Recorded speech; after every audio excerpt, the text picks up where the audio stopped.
So when you talk about how you perceive esports, how we mythologize esports, or Overwatch, that you want to take your craft serious, that you're trying to derive meaning, this is a very particular way to enjoy esports.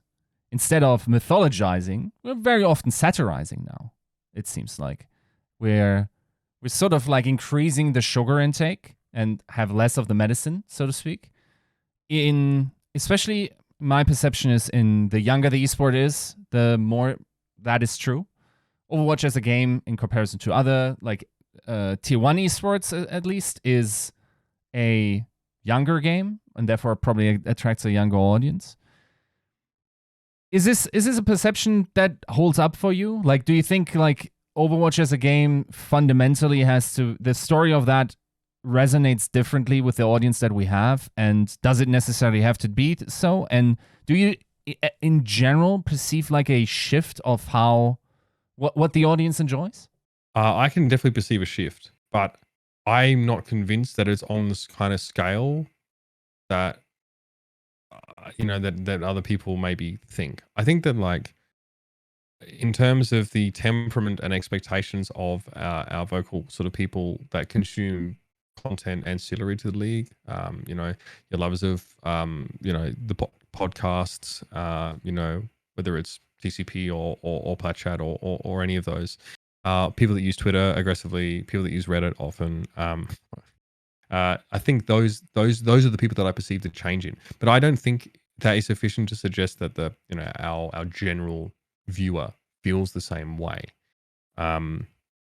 Because if I would say that like those that are really involved in the league are often in it for different reasons. Like there are some people that really are obsessed with the fandom of it and love their players. I see this in a lot of fans of the APAC region. They just that's just a defining feature of their fandom that I've sort of seen. Some people are there for the gameplay, some people are there for the memes. But I think in as far as the spheres that we inhabit on the day-to-day, our social media and sort of where the big conversations are being had about esports, yeah, it's changed a bit. I would suggest that it is generational. I think that the millennial generation were very interested in on social media, were very interested in the projections of success and affluence, and rarely did these sort of correlate to the reality of their lives behind it. I think this is sort of pretty well evidenced by concerning trends that we observe in social media and how people's mentalities can be affected by it growing up. So that was something that was really, I think, a hallmark of the millennial generation, was the use of social media to project an impression of our lives that may or may not be true. More often than not, it was to try and put us in a favorable light. I think that a lot of people from this we'll call them Zoomers, sort of from a later generation, grew up surrounded by that and chose in their adolescence to reject those concepts and in fact cleave harder to the idea of authenticity. And in fact, and it was such a visceral response that anything that had a sheen on it, anything that was overproduced or even produced, actually, anything that was just a little too clean, they would reject, and it would not be considered trustworthy. It would not be authentic. Therefore, it would not be something that they wanted to parlay with. That tendency of this generation can be observed, I think, a lot of the time on what we see on TikTok. A lot of that kind of content where it's just people, and I'll think even more so than that, though, is that the rise of streamers like XQC, the rise of streamers like Moist Critical, for example, these people that are not pretentious. There's not really any airs about them. What you see is what you get. And you can see they're streaming from rooms that are dimly lit, like the bed doesn't have a frame. There's takeout all over the floor. The streamer's wearing the same clothes for the last 3 days, or whatever. And that resonates with people because those are indicators to them that they are dealing with the genuine article and not a character, not an actor. That is why I truly believe that these streams pop off, because people see themselves in these people, even these people that are socially dysfunctional, sometimes even morally reprehensible. There are a lot of people that, you know, see this sort of this social dysfunction, for example, and that resonates to them as well. Maybe they have social anxiety. Maybe they don't have a ton of friends. Maybe they don't go out. Maybe they have maybe their belief system is a little skewed, or maybe impacted negatively by someone or something in their lives, and they see this mirrored, and for them it feels justifying, like they, you know, it's like that they are okay, they do belong. So I think that many of these streamers are a haven for those people who crave that authenticity, and are intimidated by people that seem too put together, or productions that seem too polished, or anything like that. And that's the extreme case of it. There's a whole spectrum of it, and I would say that, you know, many people land, and this is where co-streams appeal to people, because many people land on this idea of people aren't being told to act a certain way. They are being, as far as they can tell, they are being genuine. They are being themselves. We get to see the real them, and that's a deeper connection than they get than watching me in a fucking stupid shirt on an Overwatch League broadcast. A great example of this is that I just take these two examples that happened around the same time. So one was LS leaving Cloud9, right? And the other was Baby Bay and Eccles leaving 100 Thieves. So two high-profile departures from teams, but the teams handled them very differently. And the way that they decided to market this content to the viewers. Cloud9, Jack Etienne sat up there with a bunch of players. He's dragged them all onto these stools, and they've got the room perfectly lit. It's like a proper camera, and they just stare with glassy eyes while, you know, Jack delivers, you know, a very PR safe statement, right? Contrast that with Nade Shot, who talks about the departure of Baby Bay and Baby J and Eccles, and he gets his phone and he just puts it on the table. And there's no lighting, there's no nothing, and he just looks at it and he just talks into it, right? Neither he nor Jack Etienne said anything of import or anything of substance. But almost universally, people were like, this is how you do it, Nade Shot. Like, really feel like we got the real scoop, really feel like we're getting honesty here. Nade Shot didn't say anything specific at all, really. I don't think there was a marked difference in their delivery, but it was the, well, in what they said rather, but the delivery was everything. So I think that's what people want in esports now, and I think the idea of this sort of, you know, we really wanted to be esports, we wanted to be very professional in our bygone era, and I wanted to be like really solid, really fucking polished, really very good at what I did. The reality is though, is like, yeah, I don't think that, you know, that I don't think that people, that's what people want from their content in esports, or at least this vocal minority that we're talking about, right? They don't want that. They want unfiltered takes. They want, you know, they want gaffs. They don't want a perfect studio setup, perfect lighting. That puts them off straight away. Straight away. They want something that feels authentic. They want a set that they can construct in their own room. They want people to not do their hair or talk about how hungover they are or whatever. That authenticity is something that people look for, not just in their streamers, but in their podcasts, in their, you know, in their spoken content, in their written content. If you can, I don't know how the fuck you're supposed to do that. They want to surround themselves with that authenticity because they're so disenfranchised by big corporations or, you know, relics of the millennial era that are projecting onto them an image of success that makes them feel intimidated, and also is something that they don't believe. They don't believe that's what they're dealing with, and all these scandals that come out only serve to strengthen this notion that people are not showing who they really are. Is that now all these people are being uncovered for being, you know, sexual abusers or embezzling, or like that Peter Zhang from TSM for just like stealing money or whatever. Like every time this happens, it reinforces this notion of people that, you know, these suits, these corporate people, these people with money, these people with success are not to be trusted. And I'll be honest with you, when I became more successful as a caster, I definitely lost a lot of those people as well. There were a lot of people that really loved trying to elevate someone, a talent, but once they get to the top, then they can turn against you pretty quickly. I was anticipating a turn of public sentiment against me either last year or this year, to be honest, just because they got sick of saying nice things about me on social media, for example. I'd like to be able to avert that just by being, you know, not detestable, but you know, this is how it happens. It happened to Similar in Counter-Strike in a huge way. Yeah, there wasn't anything that really precipitated his decline in people's eyes. There was just other options, and they got sick of hearing him.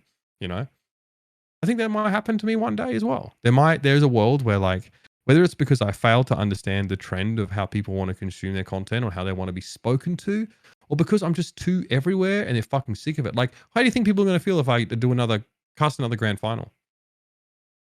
You know, like regardless of, to say nothing of whether I've earned it or not. It'd be even worse, I think, if Brendan Sideshow was still in the league and then I did another grand final.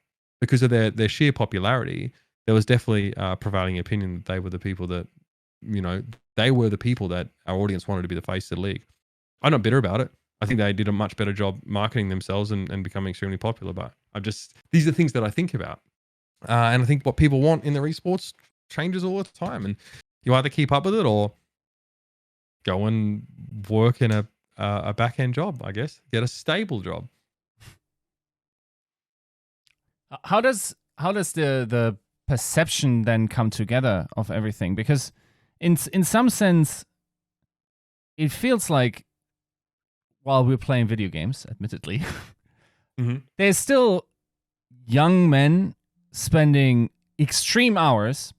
Once again, very likely to spend more of their waking hours than probably even professional athletes do very often on perfecting their craft. Is that not deserving of reverence, of telling that story with some meaning and seriousness? And what if we can't and we have to just tell it with silly jokes and pies in our face in order to make it sellable? That's what bothers me all the time. I think if we can't do it with reverence and that with respect, then I don't think we should be doing it at all. Some people are, I mean, this is not everyone, but some people are even intimidated by people that work harder than them. Like they don't like that image being projected on them of them being lazy. But it's one of the reasons why I think the general Overwatch League viewer does care about that. And I think that's what we have to do. And I think that's why it's fine that co-streams are like supplemental content. And we can meme up the broadcast a little bit. But there's definitely like a line that I will draw every single time. I tend to cling to my dignity a little bit more than like other sort of talent in esports. That actually hurts my brand a lot, I think, because people want that authenticity. They want me to be a fucking, they want me to be a scuffed human, but I'm not. I work in my personal life to not be a scuffed human. I clean my fucking room. Like I do these things, right? Like that annoying shit that people see in a Jordan Peterson book they fucking hate. I get that, right? But like I try to do this to try and be disciplined in my life. So, that's important to me. And I think that dignifying the trials and tribulations that our players have is of the utmost importance. Otherwise, man, we could just hire people to be players. We could just do a WWE thing. That's fine. I joked often that I felt like our broadcast was the WWE of esports in some ways. And in some ways it had to be. Like we really need to be a little bit more lighthearted about it. And that's in Counter-Strike as well. Like Counter-Strike has that same thing where they definitely want to be less buttoned up. I think all broadcasts are moving in that direction. I feel I'm the guy that has to draw a line. I need a line in these things, and I need to sort of know, how far is too far. So if I ever see that like there's genuine disrespect or like a disregard for what a player or a broadcast talent, goes through to do what they do, then I have to sort of say something. I don't think we're there yet. I think there's a healthy dose of irreverence in what we do at the Overwatch League, and people I think can appreciate that. If they want more, then they can go to that supplementary content. I definitely would. I think that's totally fine. If I had the time, I'd try and do it too, for sure, and offer something different. Because people just want some variety. It's fine, and it's not that many people. I mean, in Valorant, it's a lot of people. It's a lot of people. But in the Overwatch League, it's like, look, Platchat. I think they get like 50,000 views on a video. That's pretty good, but it's not at a point where I'm feeling threatened by what they do. And the same on the co-streams. Like Sideshow does a fantastic job. He gets like 2-3K viewers sometimes, which is excellent, right? He works really hard and he really deserves that. I envy his work ethic. So it's not like he just lucked into this. He's been very thoughtful about how he's created his brand. He's very good at I mean, he's very good at creating the feeling of him being authentic, which I find very amusing because there's a lot more to Sideshow than he sort of implies. But I don't think I'm not too worried about us getting there, because if I'm not going to allow a broadcast that I'm on to go that way. But people might increasingly want something different. Then maybe esports is not what they really want. Maybe they just want wrestling. Maybe they just want WWE. Maybe they just want like series about streamers that live in a house together, and that's fine. I think there'll always be people though that love esports for what we first appreciated about it. I have to believe that, I suppose. Otherwise, it'd be pretty gloomy. Yeah. Is it still okay? Sort of tagging onto the gloominess, and I apologize for that, but does it not feel like the trajectory that, for instance, an industry like streaming is currently undergoing was the one that we were forecasted, let's say, 7 or 8 years ago, and we're sort of like losing that appeal? And to a degree, it almost feels like the investment dollars, especially from mainstream media that is currently going into esports, the smarter ones will probably go more into streaming agencies, right? Yeah, I think so. I think that they're always on. So many of these streamers, right? They offer a very unique experience to a lot of their viewers. And I think that industry, that individual live streaming brand industry, is not going to take over esports. It's going to take over everything. I think that if you want to be like on the cutting edge of like the really burgeoning industries in gaming, you're on the general gaming, IRL streaming, that's where you are. I think, where does it stop though? Like a good example is like the subathons that have catapulted these streamers into, fame, right? Look at Ludwig, for example. Very, very much like conditions that most humans wouldn't really put themselves under, and what is needing to be done in order to sort of generate that degree of interest in streaming is getting more and more extreme, I think. Also, these streamers are really dicing closely with a lot of like copyright laws as well. And it's going to get to the point where I think where like there are going to be lawmakers that start to get involved here. So eventually this industry is going to garner enough attention for some developments to occur there. The problem about esports is that it's so tied to the games, right? You need good games. You need to keep having good games. And, if we want the Overwatch League to exist, we need to keep having good Overwatch games, which is never a guarantee. It's just not guaranteed at all. We don't have the sort of perennial nature that traditional sports have. This evergreen reality that this is the way the game is played and always going to be played, at least for much longer spaces of time. It's baked into the gaming industry that you play one game and you move on to the next. And I don't really know how you're supposed to bring gaming closer to traditional sport, or esports closer to traditional sports in that sense. I always have seen myself as, a slightly less tan Tarzan going from vine to vine. Trying not to. It's like a platformer game, right? And it's a side-scrolling platform. I kind of had to keep going, because I don't think that the game of Overwatch will necessarily be its own institution. Valorant will be its own institution. Like I don't. I try to think about what esports will look like in the future, but I think that people are more interested in the personality than the competition a lot of the times. What I would hope is that I can be part of esports scenes for games that continue to have really wide appeal. And I think that like Overwatch is pretty well positioned for that, because it services so many desires of fans, in terms of like what they want in a video game. That's evidenced by the fact that it still has like 11 million monthly active users, which is the same as what Valorant has, and Overwatch has been out for like 6 years. So very broad appeal. And I think we need to find a way to turn our player base into esports fans, give them a reason to care. If we can do that, then co-streaming, live streaming, general gaming, it can do what it wants. It can go wherever. We don't need it. Like we can do our own thing here if we can actually create a conversion between someone who plays the game casually and someone who cares about the competition. I don't see why that's not doable. I think that, you know, it really comes down to how you design the game and how you instill with people a desire to see the very best, right? When I pick up a new skill, the first thing I do is go and watch a video of someone else who's better than me at that and try and learn that. But my partner, Ashley, she's not really interested in doing that. She much rather sort of figure it out herself, right?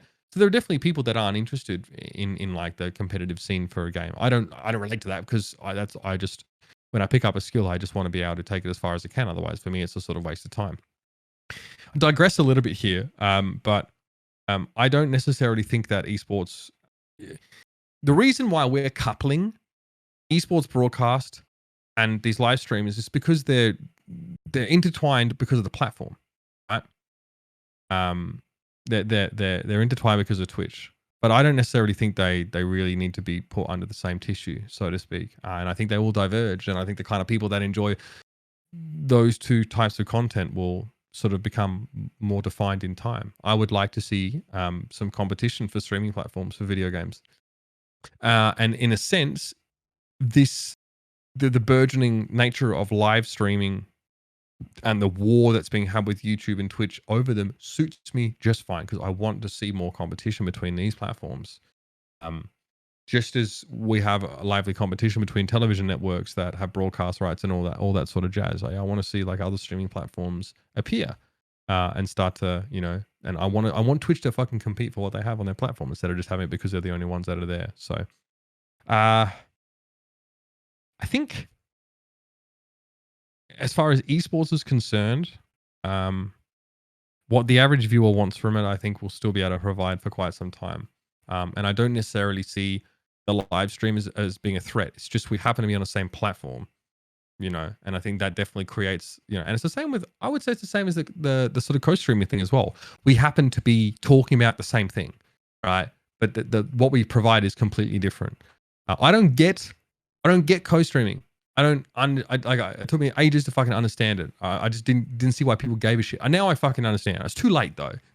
but I get it. I'm not threatened by it anymore. I was threatened by it because Josh was fucking double dipping in the first place. I was like, hang on, this guy's like his brand is popping off, you know, and he's getting paid or whatever. But they can coexist. That is fine. I'd be surprised if game developers allowed co-streaming to continue to sort of be a thing. And I hope that as esports broadcast, they absolutely need to wake up to they need to understand that co-streaming is here to stay and why people care about it. And then you need to take those elements that people care about and start fucking integrating it into your production, into your broadcast, into your casting. Just, you know, you're just dumb if you ignore it and you just try and keep doing. Like, this is why it always blew my mind when Monty, as much as I respect the guy, really do, he would get pissed off that people didn't care for the kind of content he was producing in Overwatch. This really analytical content. He's like, and he had this mindset of like, no, people need to have it driven into them that they need to appreciate this thing, that these numbers, this analysis. And I'm sat there like, why don't you adapt instead of the fucking hundreds of thousands of people that decide they want something else? I think that mindset is really important, and that point of difference in, you know, understanding what people want. I mean, you're supposed to be an entertainment product. You're not there to sort of jerk yourself off. As much as I wish esports could purely exist as a celebration of this talent, it cannot exist without it being an entertainment product and without it being entertaining. I just happen to believe that the very best at what they do on stage in big events is entertaining. You know what I mean? But we can enhance that entertainment factor by continuing to give people what they want, by figuring out what that is and then doing it. Now, theoretically speaking, what if we were to find out that isn't actually the curve and most people want to be entertained in silly ways? Is there like, have you figured out your line where you're saying, okay, this is apparently no longer for me? And then also, I guess, as a tagged on question, because we always, and I think that's also that Monty brings up very often, it's like, necessarily, of course, as we age, we care about different things. And there's a sort of like an age modulator where you're like, okay, maybe I care about different things, a bit different type of entertainment now. Has any esports audience even caught like the 30 plus guys? Like, I found that, yeah. When I turned 30, that was when I first started realizing that people would use my age as a pejorative when they interact with me. I was like, oh, all right. This is all it took. Is your question sort of around how we catered to both sides of that, sort of both sides of 30? I guess let's start with the first part and say Okay. what is the line in the sand for you where you're saying, okay, this is not what I got in for. Yeah. All right. I mean, that's a great question. I think when, you know, if I think if the casters start getting like, you know, pushed definitely to the back, and there's a lot of ways that can become apparent to me by either how we're used, you know, what sort of position we take on the broadcast, whether, you know, they start not to prefer, you know, using our audio or sort of, I don't know what that would really look like necessarily, but if they started pushing co-streams with muted caster audio, like that would definitely be something to me that I would be looking out for. Compensation obviously would be a part of that. I think if this correction continues in such a way that I'm expected to do this job for 25-30% less, then like I just can't do it. Like I'd love to sit there and fight or whatever, but when someone just goes, no, we just can't pay you, I'm like, oh well, yeah, I can't.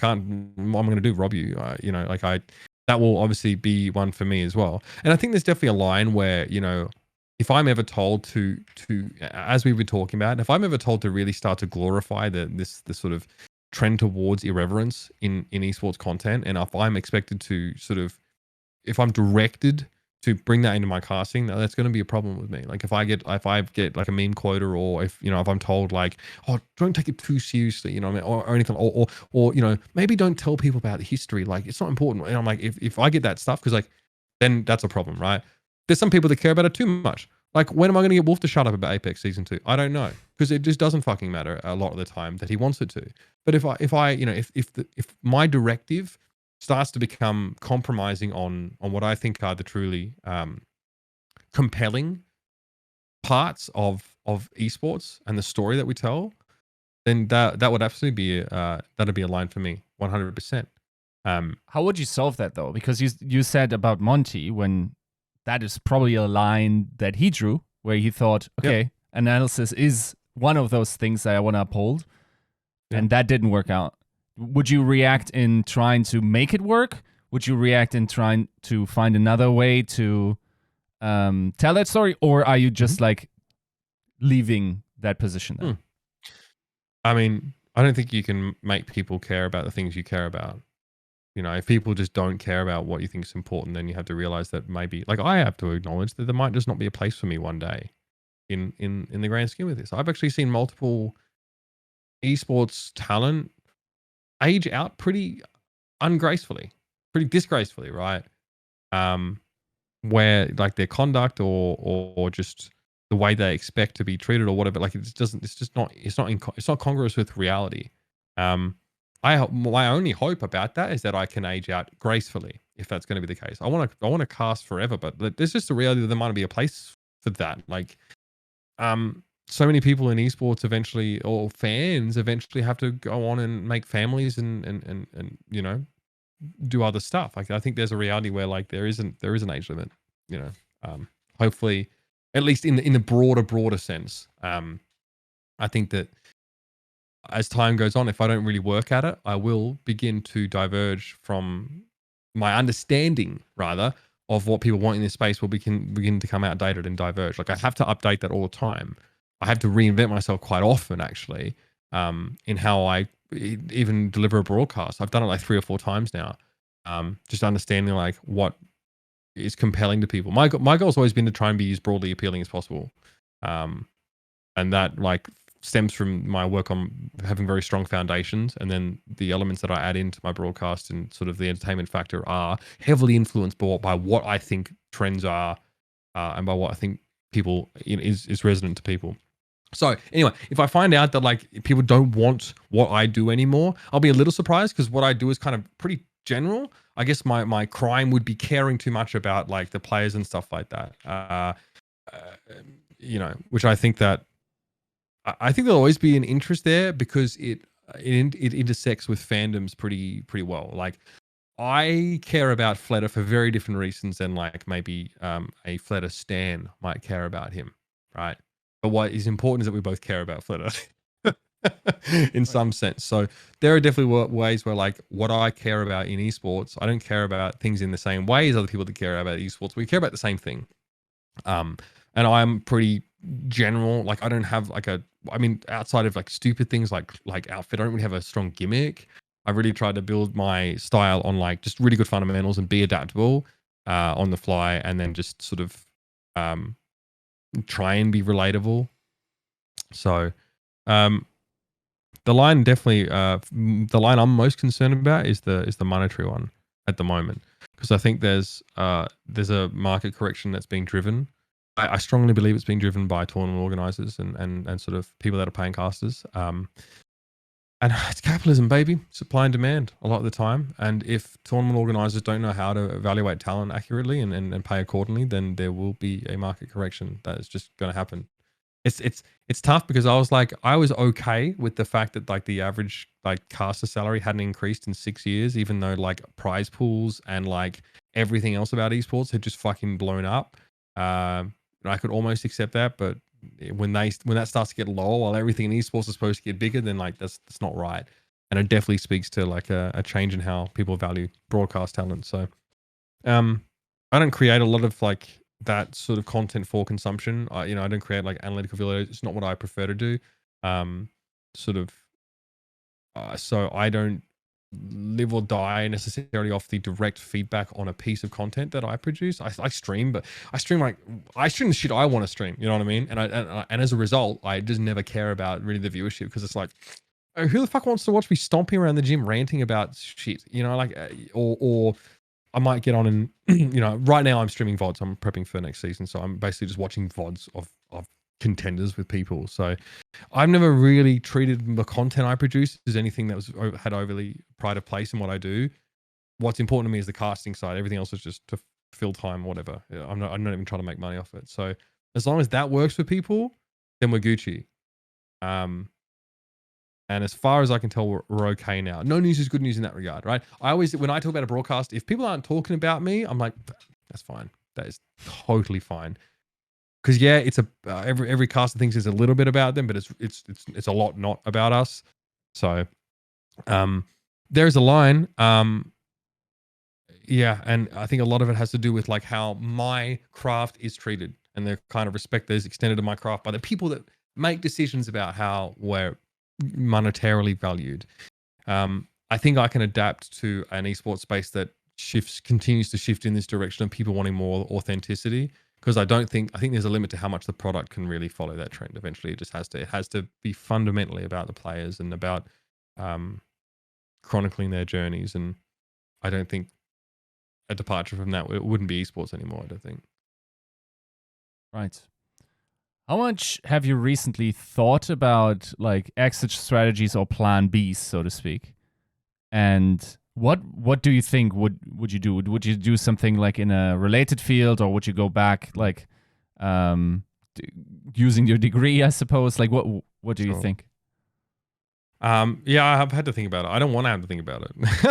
But like I tweeted the other day, it's kind of sad that like being a caster is like a halfway house or a halfway step for people in this industry. And like the goal is to at least first and foremost, it's to subvert that reality for me. So if I can make this job not a halfway house, then that's first step. Then I want to try and do it for fucking everybody else. Because the reality is that I'm in a much more safe position than like every other Overwatch League caster except for Matt. And I'm looking after me, and then I do want to look after everyone else. It's not, and like I said, it's not purely altruistic. I'm a bit of a one trick. I think the only reason I've been able to become as good a play-by-play caster as I have is because I've really focused on it at the cost of everything, maybe even personal development. So I think that's very much a part of who I am and what I do now. So I think there's a real need in esports for people that can not only appreciate talent, but can evaluate and also nurture broadcast talent. So providing that esports itself doesn't go up in smoke, I probably move into a talent development role. The thing for me is that cannot happen until I stop casting entirely, because there's always a conflict of interest from someone who's like a caster and also talent developer and also decides who casts what. Like I just won't do it because I called it out enough. I can't. So I will belay that as often as I can.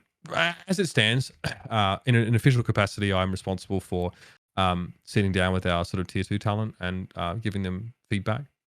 Many of them who are, in my opinion, better than tier 1 talent in like almost every other game. So we're very blessed with the people that we have. But last year I sat down with them individually, and it was my responsibility to give feedback on them as well to the people that may hire them in the future or that might bring them onto the Overwatch League. And I would, sit down with them and spend.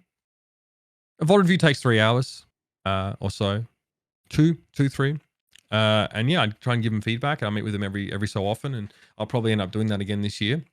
Not something I offered to other tier 1 talent because you just don't really do that because there has to be the assumption that I would be able to, I would be able to offer them something that they wouldn't already have. And like someone like Seth is never going to come up to me with like, even though regardless of whether I feel I could give him pointers or not, like, a guy like him or ZP is not going to come to me and be like, oh yeah, can I get some? It's just not. There's a bit of ego there for sure. So that's something that I can do. I'm trying to diversify what I do a little bit as well. I cast on Brawl Stars, which is it's a great game. The esports scene is definitely growing. It's a mobile game, and those really pop off. So I think there's like a real future in sort of mobile games. But yeah, I work with a great crew. I had to audition to end up being a caster. I think what I liked about the gig was that they didn't just give it to me. They wanted me to come in. They wanted me to audition, and I worked really hard and showed them that I understood the game and the players and the scene and the esports. So they were really happy with that, and we have a good relationship. So, and I enjoyed casting that game. I don't love that game as much as Overwatch, but I still enjoy casting it. If it was the only game I cast, I don't know if that would be it for me. But it's pretty good supplementarily. And I do like talk shows. I think like as I've been in esports a little bit longer, I definitely have a bit more to say about a lot of what goes on. So I was up until recently been working on, a show with Do Not Peak, which is just an esports talk show, which is fine. But like, again, it's not marketed well. Like it's not marketed well. It's just people don't really want that. Like there are people that want an esports talk show. It's like, look at the difference between the viewership of the esports awards and the viewership of the streamer awards, right? It's like, yeah, the only people that care about the esports awards are the fucking people, the industry people. Yeah. And it's a small group, right? So like those kind of shows aren't really, universally compelling, which is fine. I'm also, gonna hosting a TV show later on this year, which is a little controversial because it's like a MasterChef of game development. So it's like it's a competition, but with the caveat that their games have to work on the blockchain. So as soon as I fucking posted that, everyone was like, "Ooh, they're paying you in Dogecoin, bro." Like, so have to deal with that, the stigmatization of that a little bit with that show. But I'm lucky that big TV wanted to take a chance on me to sort of host a show like that. And so that's an avenue I'll start developing as well. I have no idea what I'm doing next year, honestly, because like a lot of it hinges on if this year is a banger for the Overwatch League, then I don't see why I wouldn't stick around. But there's always the question of like, yeah, but maybe, maybe our viewers want something else, and that's also something that I have to consider. So I want to leave all my options open here, and just try and make sure that the family is taken care of first and foremost. And there's a chance. Like I think that like there's a chance that there might be a chance for me to be a part of the Overwatch League in like a in like a managerial capacity, but that is like admitting defeat. It's me basically saying that I can't make casting sustainable for me or anyone else, and I'm giving up. And I'm not saying that people who have transitioned that way are giving up. That's just what it represents to me. It represents a putting down of the sword and shield, and and a bowed head. So I'm very conflicted about how I would feel if faced with that decision. And also, they might have a thing like with Matt, with like I'm employed by Blizzard, but also casting. But then I can't fucking say anything in public. I can't help people anymore. I'm just going to work for Blizzard, and like all the company policy gets foisted on me. And so how the fuck am I supposed to change anything? It's basically the same as admitting defeat. Even though I'm still casting, I'm just accepting the status quo and allowing myself to be shackled by, working for a company, and then just being like, oh, well, good luck to the rest of you. I'm sorted. I've got fucking healthcare, and like that shit. I don't know where the integrity is in that. Like, if I'm doing this now and I'm trying to actually make a change, like, what's to stop me or anyone else from saying, oh, he was just doing this until he got a fucking better offer. You know what I mean? The problem with standing up for something is that you have to fucking stand up for it every single time it comes up after that. You can't just fucking do it once. You are committed. You know what I mean? And that weighs on my mind quite heavily. So, yeah. What do you think about working in esports in general? Because, I mean, morally questionable actors over the years, we had no shortage of those. Fortunately, those were more like the smaller guys, you know, the guy that creates like the organization, probably screws over like a dozen people. Players. Yeah, and like it sucks, but it was never large scale. Now, big players are coming into the picture, right? Billionaires are coming into or billions attached to morally questionable actors are coming into the scene. Is this something that you think about? Yeah. Yeah, all the time. The problem is that I hate to say this, but without VC money, there is no esports. Because we haven't figured out how to fucking make money from esports. You know? This is why, like, for companies like ESL, it's bizarre because they're trying to make money off something that has proven that doesn't fucking make money. For Riot, right? They have their game and they have their esport. Their esports marketing expense for their game. They don't need Valorant or LCS. We know the LCS is not fucking profitable. They're very opaque about this, but it's just not. I don't know how the ownership group of those franchise spots feels like they're getting anything for their money, but the slots were way cheaper than the Overwatch League ones were, right? So they make money from the game. Like they use co-streaming and their esports to just drive more, you know, retention in game and microtransaction. And you know what? I'm sure they have the data. They absolutely have the data because you have to link your Twitch account to your fucking Riot Games account. So they can tell, they have this data. They will never publish it, but they can tell just how much their esports is driving MTX. And they keep doing it and they keep letting it be a loss leader. So that should be an indicator to anybody that it fucking makes them money. Now, I don't think they do not have access to broadcast rights as a revenue stream. They do have access to some degree of sponsorships, but that isn't going to, that along with concessions and ticket sales, like that's not going to do it. That's not going to allow you to keep putting on these huge events and let you have a profit. You know, so that you can do this. You can bleed money here on the marketing expense, right? But what about ESL, who basically their revenue model is esports events. It's selling sponsors in these, you know, to game developers, or they do a lot of white label stuff now as well. So they have to make all the money. They have to pay a license fee, and then they have to make money on the event. No wonder they're fucking hemorrhaging money. No wonder like Modern Times Group fucking got rid of them. I mean, even after cutting all of these, they cut so much fat. They cut off, you know, they were employing us casters full time to cast like 2-3 days a week and fuck around the rest of the time. I left before they cut all of us casters, but they did that. You know, and that company has to try and find a way to make money. The Overwatch League is built on the sort of assumption or the goal that it in itself will become a closed system that can make money, right? That it can return investment to investors through revenue sharing models and, importantly, broadcast rights, right? That is definitely a huge part of the revenue for the league. And it's also why budgets are so weird for casters, by the way, because how do you create a budget for a project that's a loss leader? Like, do you want to really increase your budgets for that loss leader every fucking year? No, that's why Riot doesn't pay their people fuck all. That's why like the budgets at the Overwatch League are, you know, are lower as well, because we're always like, oh, we're very close to being break even. You know what I mean? So no fucking money, and these products that are trying to be closed systems need constant injection of capital. And guess where it fucking comes from? These cunts, these fucking Saudi Arabian guys who want to sports wash as much as they can, who want to diversify their government portfolios into emerging industries like esports. You don't, and that's the nature of the beast. It's either fucking, you know, and Amazon is involved in its own way as well. And, you know, Tencent owns fucking Riot. You know what I mean? We don't need 6 degrees of separation to link someone to a bad faith actor in this industry. It is a stark reality of the industry. And I feel like the only way, personally, you can justify it is trying to do your part to build the industry to allow it to become self-sufficient to some degree. Because these companies keep getting bought and they get fucking sold. So like Modern Times Group buys up ESL and DreamHack, sells it to the fucking Saudis. Saudis are going to go, fuck this. We need someone else to come in.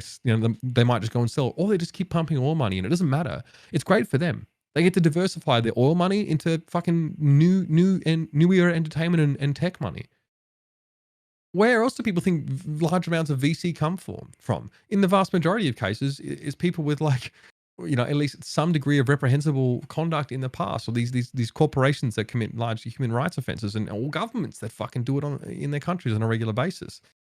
It's tragic that we rely on that money so much, and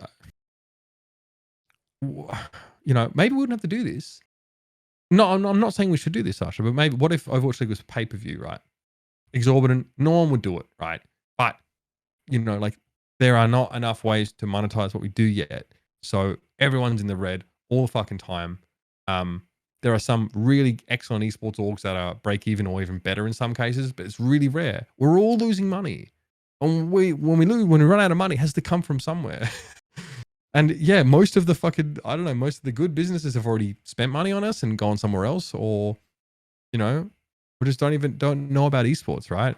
Whenever you start dealing with these big corporations, you're inviting this involvement. We as esports are inviting the involvement of, we don't care where the fucking money came from. We're just trying to keep fueling this fucking bachelor party that we've been having for 7 to 12 years. And I don't see any sign of it slowing down. It has to fucking, like the Overwatch League, like, I mean, these owners paid 20 million, right? They need their fucking money back. That's the whole thing is predicated on. My understanding is that, I don't know the business, but I know the ownership group is pretty happy right now, I think.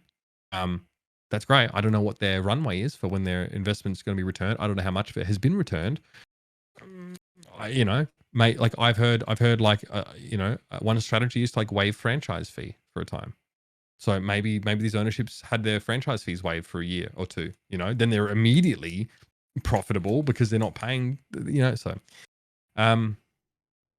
yeah, it sucks. And I think the only way you can feel good about it is trying to work to decouple esports from its dependence on this capital from these bad actors. But that could just be a pipe dream, honestly. If you can excuse the oil pun, like it honestly just might not be realistic. And then, which is why like no one's hands are really clean. Most people's hands aren't really clean in that sense. It's the same as being like, it's the same as pointing out the guy with the hammer and sickle shirt in a Starbucks with an iPhone. That's the reality of humanity these days, but it should still be recognized. And I understand the desire to resist, but you can't do anything about the Saudi government buying ESL and face it. What are you going to do? You can maybe as talent boycott, at Riot Games, boycott doing an event in Dubai, or like the Siege guys did, right? You can do that for sure. I don't think that materially is going to change the reality of the situation. It is a good way of making a standard, making your point, but the money has to come from somewhere. And we're not making it. We're not generating it. All right. Now, I still want to finish on a high note, because despite like the cultural shift and what kind of people at least vocally seem to prefer, despite where the money comes from, despite the uncertainty in the future, we somehow still think it's worth it. Now, whether that's the most ridiculous sunk cost fallacy we've ever bought into, or if we're actually just the most ridiculous bears, and in the end, there's something to prevail for. Why do you do it still? Well, I think it's important. I think these people are important. And I think that, anybody who gives up so much of their life to sort of doggedly pursue an ideal and is able to achieve that ideal is something that should be celebrated and even venerated, especially in this day and age where we're so changeable and and I don't know. I feel it's not. I don't want to pull a Kim Kardashian and say that the value of hard work is definitely not appreciated anymore. But I think that no matter where we are, the extraordinary nature of humanity should still be celebrated. I will extol the virtues of they're fucking playing video games. So what? Like it happens that I care about video games, but I genuinely think that these people are like extraordinary humans, and they inspire me. And I want people to know why they're so extraordinary. And almost by second hand, I feel like I get to be a part of their success by simply being there to chronicle it. And you know, there are extraordinary people in all fields, and yeah, I could be in those as well. But you know, it's an intersection for me. I'm passionate about video games. I'm passionate about the world of Overwatch and about celebrating the triumph of humanity, no matter what arena or context that it occurs in. I think it's been for a long time. I realized that I wasn't going to be me in that spotlight, and I didn't really want care for that to be me, really. But I'm creative, and I love to tell a story, and I love to get excited, and I love to be excited for people and around people. So, you know, this is a very natural fit for me and what I do in esports. And yeah, I do believe, right? I don't see why this industry can't be successful and self-sufficient. You know, even sports is, sports washed, right, to a great degree. And there's so much corruption there, but so many people in sports are there for the love of the game and the love of competition and struggle and personal development and hardship and, and overcoming that sort of hardship. Those are the things to me. And maybe this is why I cleave so hard to my dignity, because so much about my life is about challenging myself and overcoming, arguably on a smaller scale, these goals and trying to just better myself. That really is the crux of what this is like with esports, is that there's a bunch of players trying to better themselves and just the thrill of that competition. And I don't know, being able to even witness the triumph of these individuals it really sings to me. And I think my casting is a very for all that I care about technique and execution and polish, casting for me is really a window to my soul and a very, very key form of self-expression that I think is intrinsic to who I am. Like, I am here, I want to witness, but I also want to be witnessed in just how much I love what I do and how much I want to share these stories, the evangelical sort of nature of what we do. So I'll be here until the lights get turned off for the last time, I think, or until I get ousted by people who are just so sick of, hearing the same accent. But either way, it is sunk cost fallacy. I mean, just is, I'm in for more than a penny and a pound. But I also believe in what we're doing, and I also don't think that I'll be the one to reap the rewards of all this. I think that'll be someone that comes after me, but I think that's okay too, because in the meantime, I'm doing fine. I make enough to provide for my family. I get to do something that makes me feel like I am reaching the top of Maslow's hierarchy of needs. I'm self-actualizing in this job, no matter how insignificant and he's someone who talks about video games can be. Like, I'm there, and that's something I want to hold on to for as long as I can, and I don't want to regret any of it. What if your child comes up to you and says, I'd like to have a jersey of Proper"? Would that feel like? Oh man, I'd be like, okay, who the fuck told you on Platchat to get that jersey? First of all, do you even know if this guy's good? He was in Korean contenders last year. He hasn't even won an MVP in the Overwatch League, kid. What the fuck's wrong with you? All right, let me tell you about the Alpha Cast Invitational. Let me tell you about Team Melty. All right, shut up, sit down. All right, it's learning time. I mean, that'd be great. I mean, I would love. I mean, I just hope that my kid follows my footsteps and finds something that makes his heart sing, and that allows him to, allow the effervescence of the soul to bubble forth, and whatever that is. I was lucky to find it, and I stumbled into it. And I do know how fortunate I am there. So, whether that's being a fucking Apex Overwatch stan or something else, and that's fine. I'm there to facilitate it. For sure. Now we hope your soul keeps singing. I hope it keeps roaring for us, and soon in the big crowds and the big arenas once again. And that's why we say thank you for the interview and best of luck in preparation for the season, and of course when it gets to the season. Thanks for having me, man.